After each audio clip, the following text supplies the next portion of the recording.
El Remix. Ayan. So last time, kanina El Remix, nandun tayo sa kabila. Doon tayo nag-update. So ngayon dito tayo. Pumunta talaga tayo dito.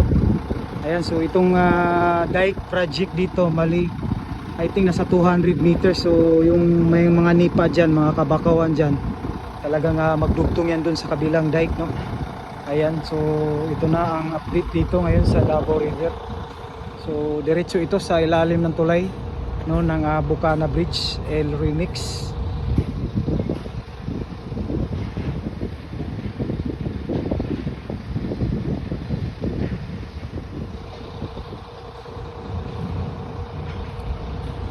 Remix.